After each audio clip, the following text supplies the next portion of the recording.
Icon star Allu Arjun కు షాకుల మీద షాకులు తగులుతున్నాయి. హైదరాబాద్ సంధ్యా థియేటర్లో ప్రీమియర్ షో అప్పుడు రేవతి అనే మహిళ చనిపోయిన విషయం తెలిసిందే.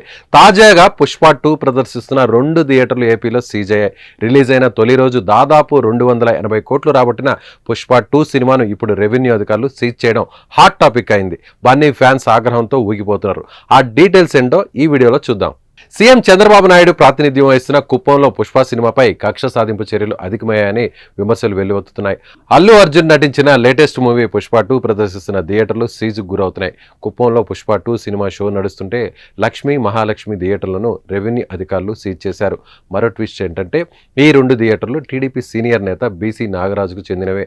అలాంటిది ఆ నేత థియేటర్లు కూడా సీజ్ చేయడం ఇప్పుడు తీవ్ర చర్చనీయాంశంగా మారింది. లక్ష్మీ మహాలక్ష్మి థియేటర్లను ఎందుకు సీజ్ చేయాల్సి వచ్చిందని ఆరా తీస్తే ఈ 2 థియేటర్లకు ఎన్ఓసీలు లేవని తెలుస్తుంది. రెన్యువల్ చేయించుకోకపోవడం వల్లనే సీజ్ చేయాల్సి వచ్చిందని అధికారులు చెబుతున్నారు. అయితే రెన్యువల్ చేయని థియేటర్లన్నీ ఇలానే సీజ్ చేస్తున్నారని బన్నీ ఫ్యాన్స్ ఆవేశంతో ప్రశ్నిస్తున్నారు. కేవలం ఇది రాజకీయ కక్ష సాధింపు చర్య అంటూ మండిపడుతున్నారు. బన్నీ రికార్డులను తట్టుకోలేకపోతున్నారని ఆరోపిస్తున్నారు. కుప్పంలోని లక్ష్మీ మహాలక్ష్మి థియేటర్లో పుష్ప సినిమా స్క్రీన్ అవుతోంది. అయితే ఆ థియేటర్లు లైసెన్స్ రెన్యువల్ చేసుకోకుండా నో అబ్జెక్షన్ సర్టిఫికేట్ లేకుండా థియేటర్లు నడుపుతున్నారంటూ అధికారులు ఆ యాజమాన్యాలకు ఇటీవల నోటీసులు ఇచ్చారు.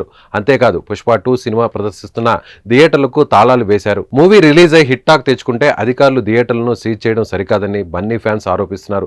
అభిమానులకు ప్రేక్షకులకు సినిమా దూరం చేస్తున్నారని విమర్శలు సంధిస్తున్నారు. ఏపీ వ్యాప్తంగా అధికారులు ఎప్పటికప్పుడు తనిఖీలు చేపడుతున్నారు. పర్మిషన్ లేని థియేటర్లను సీజ్ చేయడం కొత్త విషయం కాదనేది అధికారుల మాట. థియేటర్లు నిర్వహించడానికి ఓనర్లు లైసెన్స్ను రెన్యువల్ చేసుకోవాలని రెవెన్యూ అధికారులు తెలిపారు. అన్ని వసతులు సౌకర్యాలు పర్మిషన్లు ఉన్నాయని చూపించి థియేటర్ యాజమాన్యం అధికారుల నుంచి ఎన్ఓసీ సర్టిఫికేట్ తీసుకోవాలని సూచించారు. రాష్ట్ర ప్రభుత్వ ఆదాయానికి గండి కొట్టేలా ఉన్న ఏ చర్యలను కూడా ఉపేక్షించేది లేదన్నారు. అందులో భాగంగా థియేటర్లో తనిఖీలు చేపట్టి పర్మిషన్ లేని వాటిని మాత్రమే సీజ్ చేస్తున్నట్లుగా అధికారులు తెలిపారు.